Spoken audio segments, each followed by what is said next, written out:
This isn't just a salute. It's a confession. A billionaire performing fascism, not out of ignorance, but because he knows he can get away with it.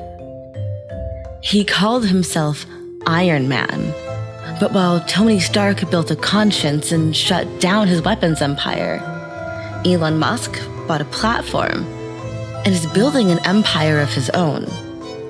Not for peace, for power. And we handed him everything. Subsidies, satellites, contracts, culture. We let him play God because the myth was irresistible and we paid full price.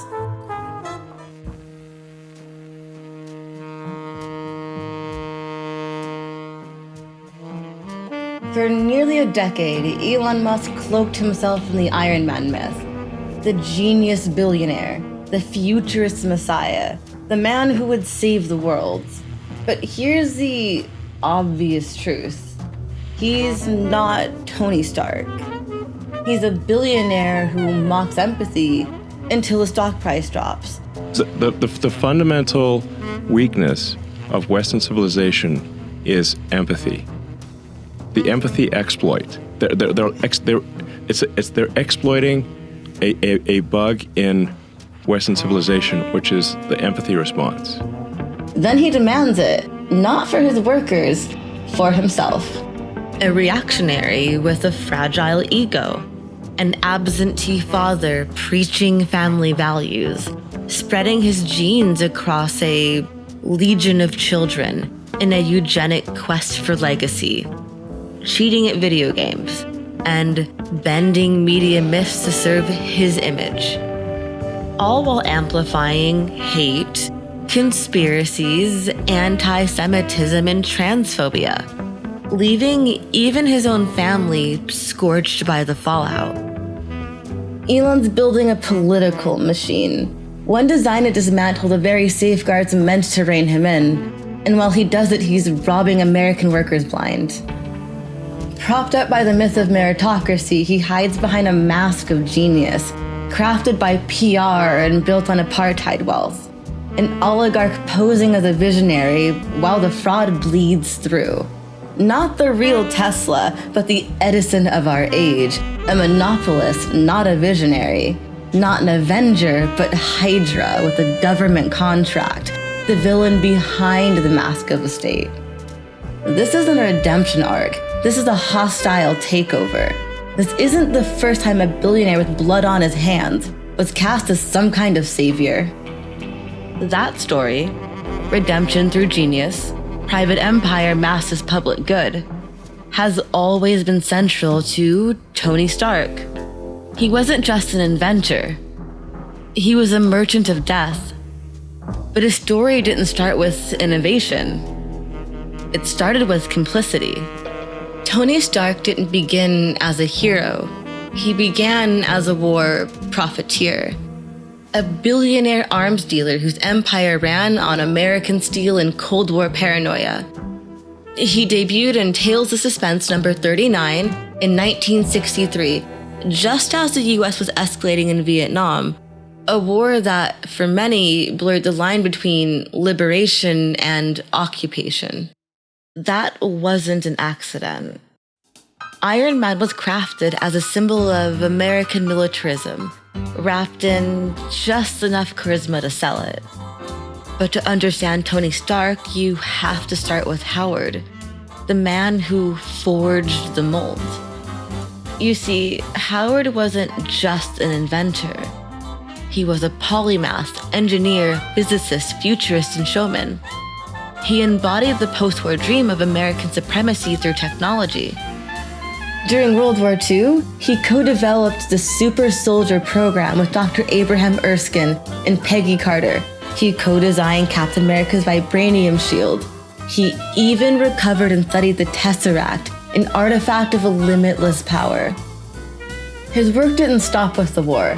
He helped found the early SHIELD, not just a global peacekeeping force, but a technocratic framework for American dominance in a post-war order. Howard's ethos was shaped by war, fascism, and fear of losing control. He believed in patriotism, but trusted power more. Secrecy, institutions, and overwhelming tech were his tools for peace. His vision was scientific idealism, fused with authoritarian confidence. Order through innovation, even if it meant watching the world through a one-way mirror. It was a legacy of control cloaked in progress. And it's the shadow Tony grew up in.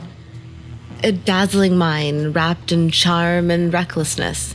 A genius engineer, yes, but also a weapons dealer who elevated Stark Industries by feeding American wars. In the comics, that arrogance catches up with him in Vietnam.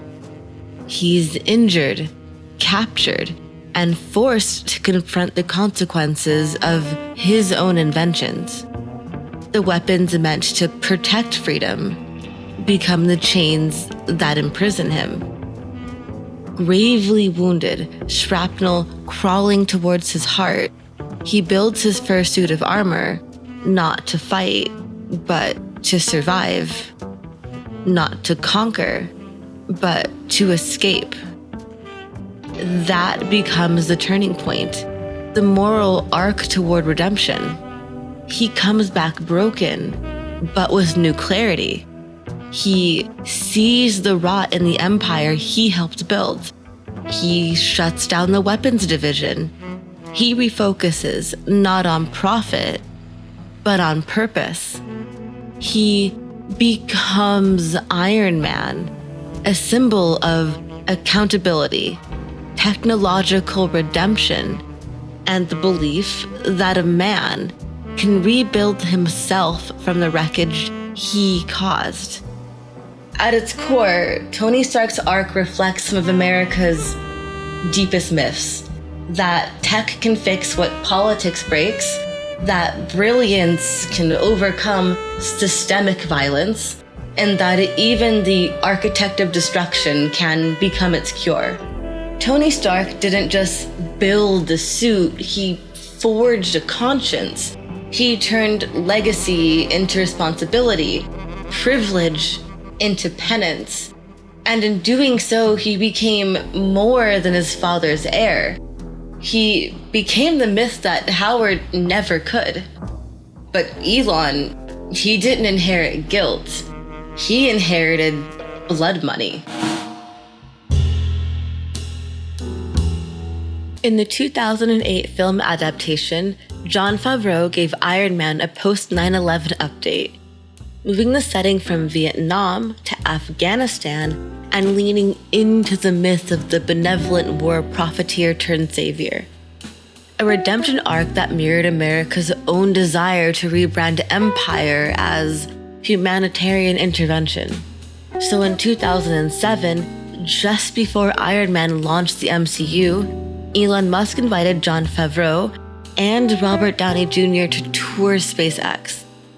And he gave them the full tech messiah experience, rocket parts, grand visions, and a carefully curated persona. It worked. Downey said Musk inspired his take on Tony Stark. And by Iron Man 2, Elon was literally in the movie. Not because he acted, but because he asked. He wasn't just building rockets. He was building a brand. The genius innovator, the billionaire futurist, the savior of satellites, Teslas, and brain chips. But that image is curdled, turning myth into menace. This wasn't just personal reinvention, it was the resurrection of an older archetype. Both Tony Stark and Elon Musk echo a myth born in the 1930s. A decade of crisis where technology promised salvation and industrialists were cast as civilization's last defense against collapse.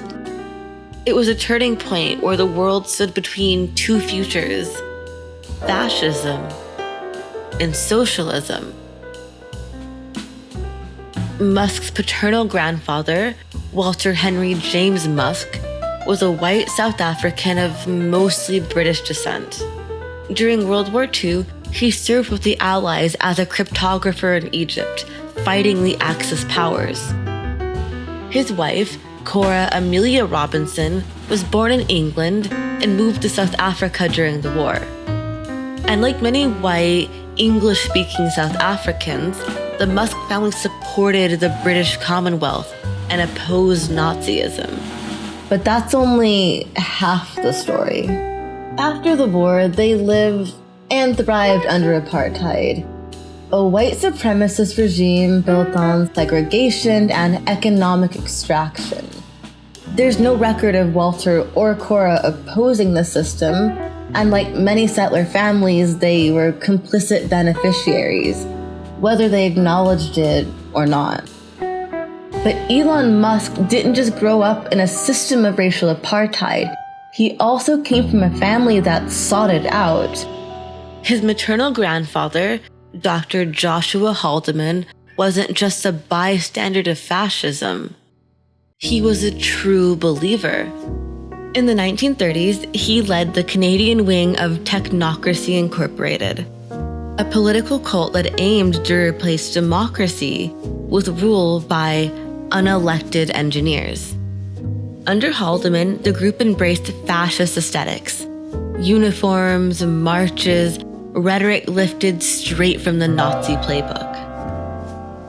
He publicly opposed Canada's entry into World War II and was arrested in 1940 for distributing Nazi propaganda. That wasn't just a phase, it was a worldview. After the war, Haldeman didn't back down, he doubled down. He pushed conspiracy theories like the protocols of the Elders of Zion and fantasized about a rigid hierarchy where ancestry and intellect justified rule. When that vision failed in Canada, he found a better fit: apartheid South Africa. In 1950, he moved his family there, proudly, not reluctantly, declaring apartheid aligned with his ideals. White domination, enforced segregation, and authoritarian order, the perfect system to build a legacy on. Let's be clear, it wasn't just complicity, it was admiration. Haldeman, apartheid was a blueprint. Racial supremacy codified, dissent silenced, and authority bestowed on those deemed inherently fit to govern. That's the legacy Elon inherits, not just wealth, but the belief that power answers to no one. An ideology he hasn't just accepted, he amplifies it. His mother, May Haldeman, was born in 1948 in Regina, Saskatchewan. At age 2, her parents Joshua and Wynne moved the family to Pretoria. May later became a model and dietitian, eventually earning 2 master's degrees in nutrition. Unlike her father, May has no known ties to political extremism or explicit support for apartheid. But like most white South Africans, she benefited from the system, attending all-white schools, living in all-white neighborhoods, and never publicly challenging the racial order that protected her. In 1970, at 22, May married Earl Graham Musk, a far more controversial figure in the Musk family story. Born around 1946, Errol Musk was a white South African engineer, pilot, and property developer. In 1972, at the height of apartheid, he was elected to the Pretoria City Council as an independent, another beneficiary of the system, and an active participant in enforcing it. In the 1970s and 80s, the Musk household lived in opulence.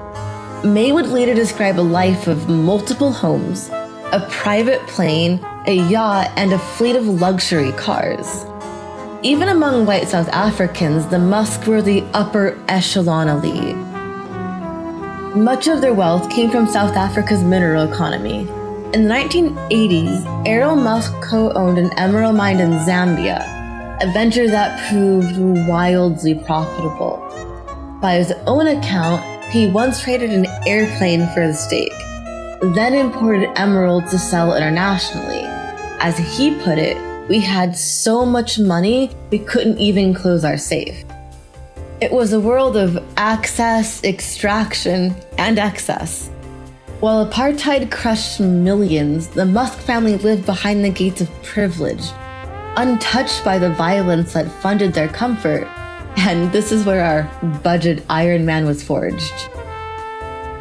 Elon Reeve Musk was born on June 28, 1971 in Pretoria. His daily life was a contradiction. Immense privilege, yet emotional isolation. Surrounded by wealth, private schools, domestic staff, swimming pools, Elon still felt adrift. As journalist Chris McGreal put it, Elon lived what could only be described as a neo-colonial life. After his parents divorced in 1979, he bounced between homes. But around age 10, he made a fateful decision. He chose to live with his father. He would later describe that decision as a mistake. By Elon's own account, Errol was emotionally abusive, a domineering force who left deep scars. School wasn't any kinder. Introverted and hyper-curious, Elon buried himself in books and early computers. But South Africa was brutal to quiet, bookish boys. At Bryston High, an elite, all-white school in Johannesburg, Elon was a frequent target. Classmates said he was viciously bullied. In 1985, a group of boys threw him down a staircase and beat him unconscious. He was hospitalized with serious injuries. That, he later said, was a turning point.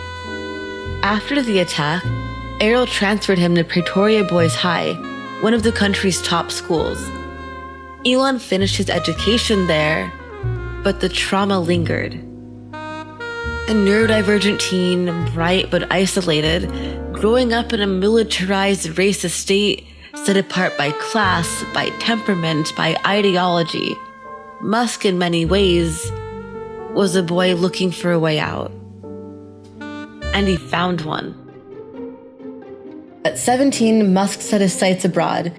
He wanted no part in South Africa's apartheid military and no part in its crumbling economy. He dreamed of America, innovation, space flights, Silicon Valley. Through his mother, Musk had access to Canadian citizenship. And in 1989, just after turning 18, he left South Africa with little more than a suitcase and a plan. He enrolled at Queen's University in Ontario, seeing it as a launch pad.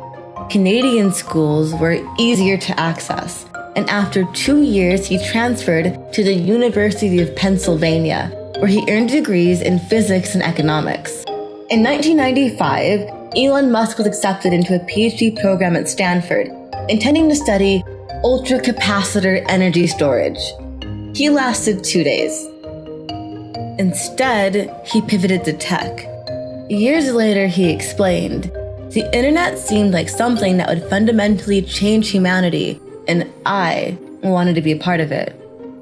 Freed from academia and fueled by youthful ambition, Musk launched his first startup in 1995 at just 24 years old. But his rise didn't start in a garage. It started with emerald mine money.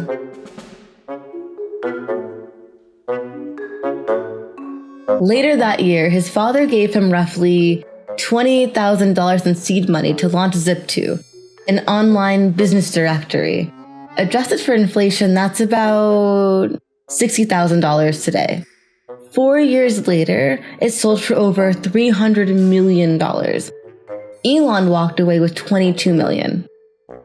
He used that money to launch X.com, one of the first digital banking startups. It offered online checking, email-based transfers, and early fintech tools, at a time when most people still feared typing credit card numbers into a website. But Musk didn't stay in control for long. He was pushed out of both companies. First Zip2, then PayPal after X.com merged with a rival called Confinity. Twice removed, twice enriched, but like so many Nepo babies before him, falling upwards. And that's where the Musk myth begins. Not as a brilliant inventor, but as the guy who bought in early, got pushed out, and walked away with enough cash to rewrite the story and bankroll his empire. At PayPal, history repeated itself. Musk became CEO after the merger, but clashed with the team over a bizarre decision. He wanted to rebuild the platform on Microsoft Windows. They preferred Unix and Linux. While Musk was on his honeymoon in September of 2000, Peter Thiel and Max Levchin led a boardroom coup. When he returned, he'd been ousted again. He later joked that's the problem with vacations, but he kept his shares and they paid off. In 2002, eBay bought PayPal for $1.5 billion. Musk's 11% stake earned him about $180 million after taxes. And by his early 30s, Musk wasn't just rich, he was battle-tested. Twice ousted, but richer, sharper, hungrier. I understand that if any more words come pouring out your mouth, I'm gonna have to eat every f***ing chicken in this room. He could have stopped. He could have retired. He could have lived off the interest. But instead, he chose to feed his addiction. And because Tesla became the heart of the myth, the machine, the Messiah complex, that is where we turn next. Let's get one thing straight. Elon Musk didn't found Tesla, no matter how many times he tries to say he did. Tesla was founded in 2003 by two engineers, Martin Eberhard and Mark Tarpenning. Their goal? Build a fast, stylish EV powered by thousands of laptop batteries. They secured patents, raised funding, and brought on J.B. Strobel, who developed Tesla's signature battery tech. Musk joined a year later with $6.5 million investment and a need to be at the center of the story. As Tesla grew, so did Musk's obsession with credit. He pushed Eberhard out in 2007, blamed him for delays, and began rewriting Tesla's origin story. Eberhard sued for defamation, Musk countered, they settled, and Musk got what he wanted: official co-founder status. Since then, Musk has called Eberhard the worst person I've ever worked with, and claimed he had to rebuild everything from scratch. Yet Tesla kept their designs, their patents, and most of their team. Musk didn't invent Tesla. He took it over, then sold himself as the lone genius who built it from the ground up. That's not Tony Stark, that's Obadiah Stane, shoving the real inventors out and putting his name on their work. In another world, Musk might have been a great pitchman, a fundraiser, a team builder, but the myth didn't allow that. It demanded he be the genius, so he rewrote the story until it fit. Once he conquered the road, he turned to the stars. A new stage, a new story, same performance. When people think of SpaceX, they think of Elon Musk, the genius engineer, the real-life Iron Man, the guy who personally taught NASA how to build rockets. But like Tesla, the truth is far more grounded and far more collective. Yes, Musk founded SpaceX in 2002. Yes, he invested $100 million of his income from PayPal. But the rockets, the engines, they were built by veteran engineers, real aerospace experts with decades of experience, people you've never heard of. How many can name the lead engineer behind the Falcon 9? The Raptor engine? The Dragon capsule? Musk didn't just sign checks. He sat in meetings, asked hard questions, and pushed teams to move fast. But he also gave himself a title, Chief Designer, a role meant to brand himself as the technical genius. It wasn't engineering, it was optics. It's Edison slapping his name on other people's patents, and just with a Twitter account. Take the Raptor engine. Musk talks about it like it sprang fully formed from his brain.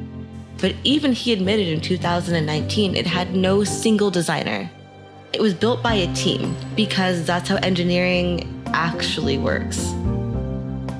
But you won't hear that in the press.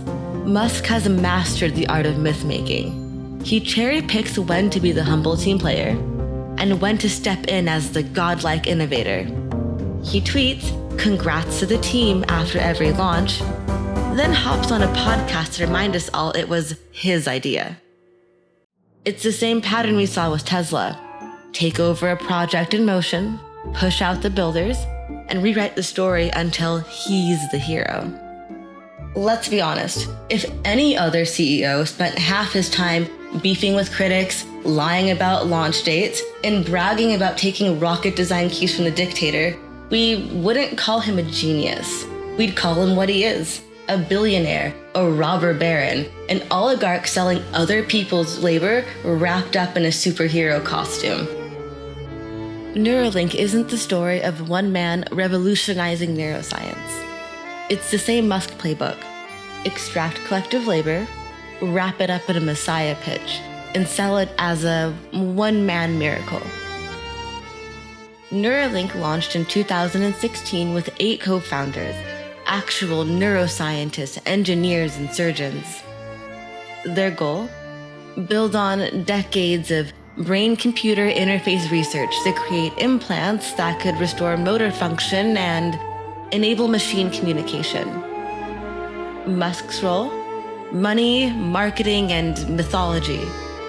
He called it a Fitbit in your skull.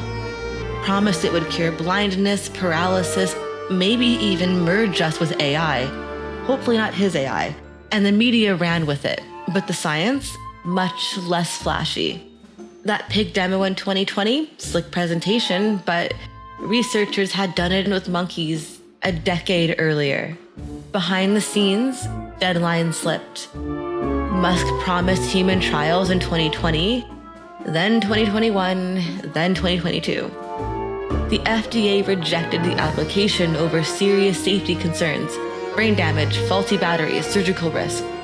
6 of the 8 original founders left, some quietly, others reportedly over clashes with Musk's vision.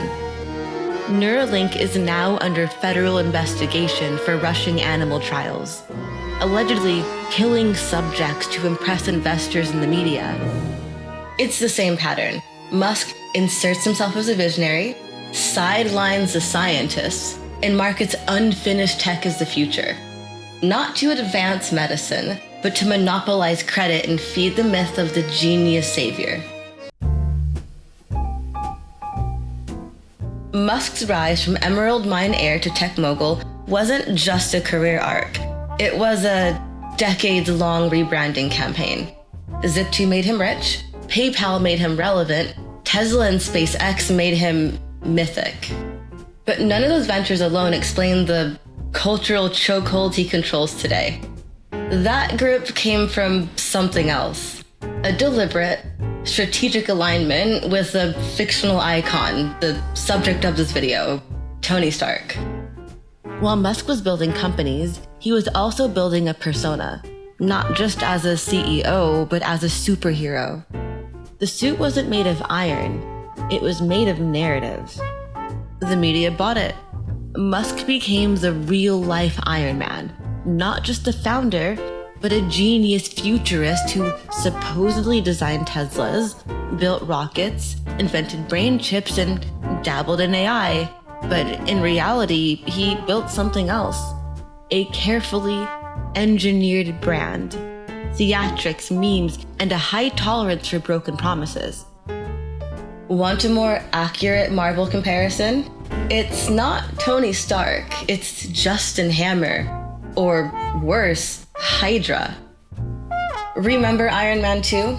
The unstable drones, the collapsing suits, the overhyped tech that turned out to be pure spectacle. That's Musk at a products launch. In 2021, he unveiled a humanoid robot, Optimus.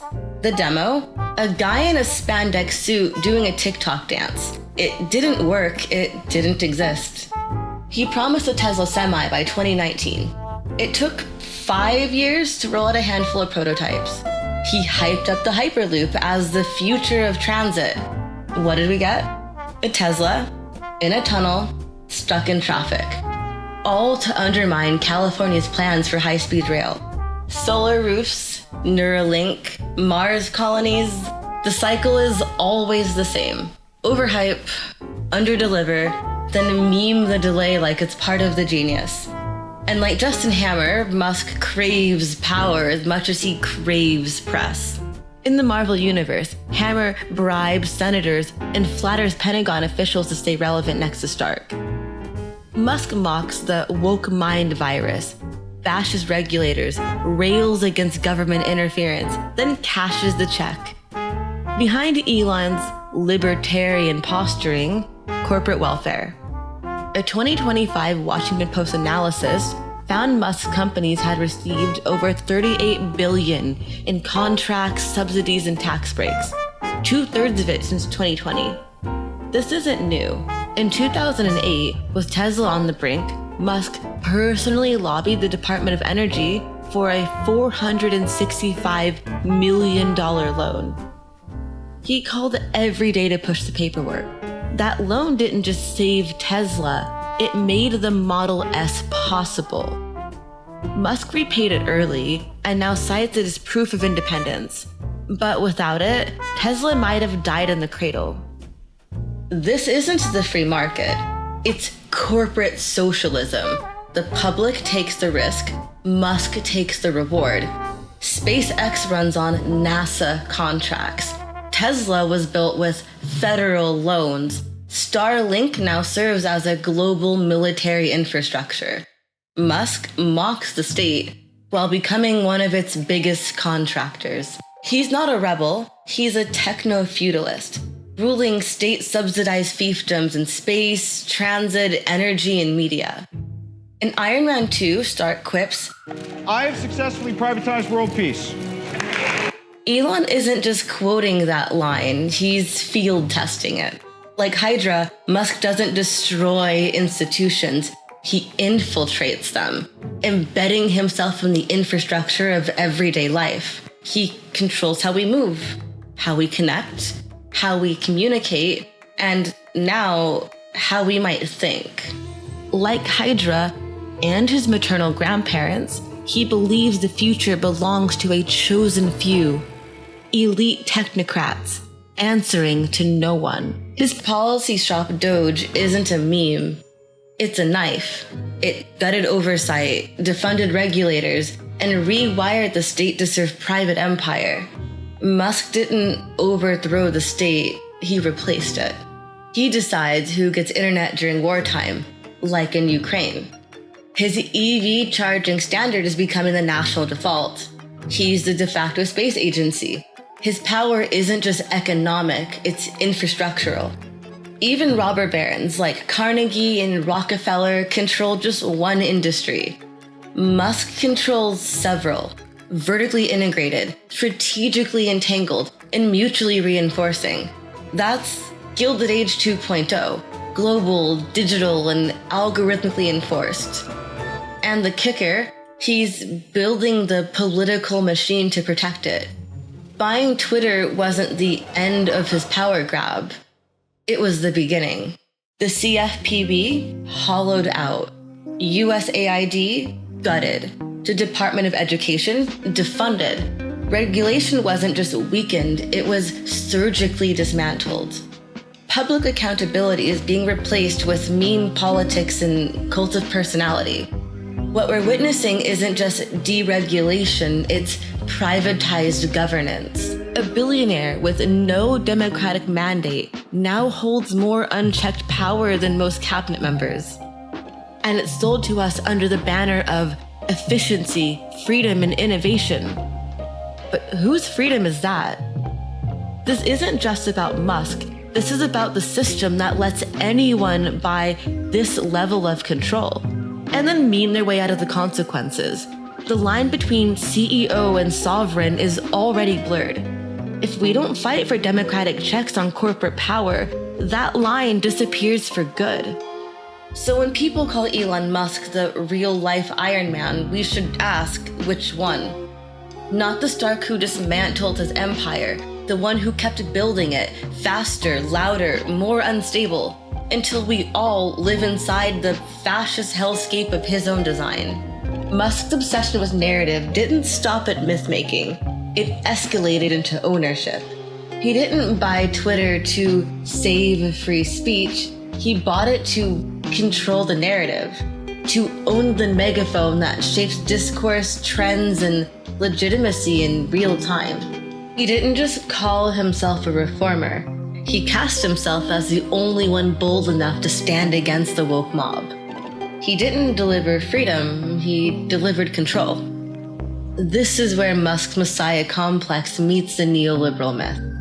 Under neoliberalism, institutions are broken, collectives are suspect, and only the visionary outsider can save the day.